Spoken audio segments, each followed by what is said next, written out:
The fondue conspiracy. There's a super weird conspiracy theory that the demand for fondue wasn't a naturally evolving food trend and instead, it was engineered by a sort of Swiss cheese mafia to increase their profits. Crazy, right? Switzerland has a long tradition of cheese making, back to ancient Rome. By World War I, Think Growth says there were around 1,000 types of cheese being made in Switzerland and major shortages threatened the whole industry. It's a complicated story, but essentially, the Swiss Cheese Union was formed, and they took over everything from quality control to cheese exports.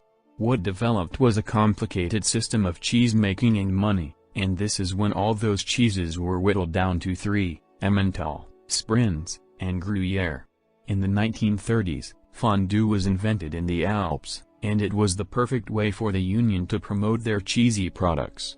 It called for a cheese sauce that was half Gruyere and half Emmental, which weren't just a convenient way to celebrate a multinational heritage, but they were two of the cheeses the Union was trying to push.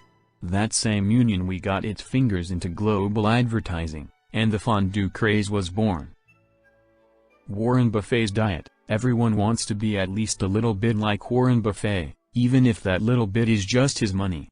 It's not surprising people want to know how they can be like him, and Business Insider's Bob Bryant gave some of it a shot.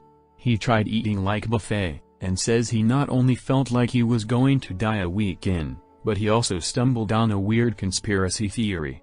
Buffett claims his diet: no alcohol, no vegetables, 5 cans of Coca-Cola a day, and endless salt and candy, was based on the diet of a 6-year-old, since 6-year-olds have the lowest death rate. Sounds logical? There were also things like McDonald's, Dairy Queen, and plenty of other fast food meals, leading Brian to feeling horrible and a conspiracy. Does Buffett only promote this diet, which is conveniently filled with products he has a stake in the public eye, to get more people to buy them? Is he snacking on kale chips and vegan everything behind closed doors, while we're manipulated into running out to buy Coke, Dairy Queen, and McDonald's? Food for thought. Kosher certification is a Jewish conspiracy. Snopes took this one on in 2002, but it's been making the rounds for years. Basically, it's the idea that the U&K labels you see on some foods are labels put on products to signify the corporation has paid the required amount of protection tax on them. Paid to who, you ask? The Rabbinical Council set up across the world to collect millions and millions of dollars on various products, money that is then collected and sent back to pro-Israel forces. And why would they pay?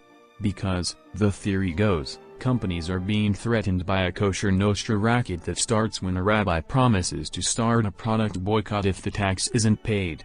That cost is then passed on to the consumer, of course. Yes, seriously. It's not true.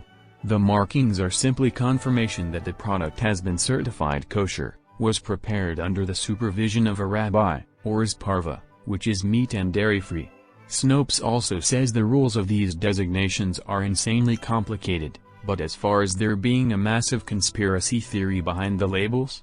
Not so much. GMOs have been weaponized. GMOs are hugely controversial. Widespread claims include the idea that GMOs are unsafe or carcinogenic, but there's an even weirder one out there. According to Cornell's Alliance for Science, the conspiracy theory started on Mike Adams's pseudo-health site Natural News.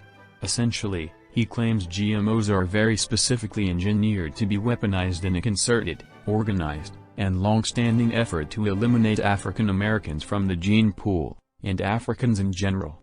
That's absolutely a direct quote, and in the same piece, he also claims GMOs are being weaponized in the same way vaccines already have been. He gets technical, too, saying that the development of RNA technology is sort of a sneaky way of controlling the population when, according to Cornell, it's put in place to protect plants from diseases and pests without the need to use pesticides and insecticides. Those are two very, very different things, but that's never stopped conspiracy theorists before. China is selling fake vegetables. BuzzFeed picked up this one, and it basically says China is selling fake vegetables. The whole conspiracy theory got a major boost when publications in the Philippines started warning people they might be buying fake cabbage from China, and it wasn't long before it spread across social media and the world. For decades, restaurants in Japan have advertised their food not in menu form, but in the form of fake food models.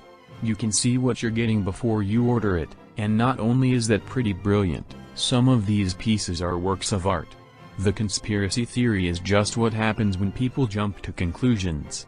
QZ says it's not just vegetables said to be faked, but seaweed, too. A viral video claiming one company was making plastic seaweed devastated the industry, and adds that among the fake videos are some real ones, meaning that really, no one knows what the heck's going on. Cadbury crumb eggs are Illuminati. John Oliver of Last Week Tonight takes on all kinds of issues, and he makes the news entertaining for people who hate to watch the news. In 2016, he dropped a bombshell: Cadbury eggs were the work of the Illuminati. Describing it as a terrible candy that tastes like mermaid placenta covered in candle wax, he says the only imaginable reason we look forward to them every year is we're being manipulated. The theory is incredibly, wonderfully complicated, hitting Freemasonry, Germany, the UK, and Miracle on 34th Street. But the biggest giveaway: cut a creme egg in half, and what does it look like? The Illuminati eye. Case closed. Sure, this is John Oliver having fun with both conspiracy theories and Cadbury crumb eggs, but it's no weirder than any of these other theories.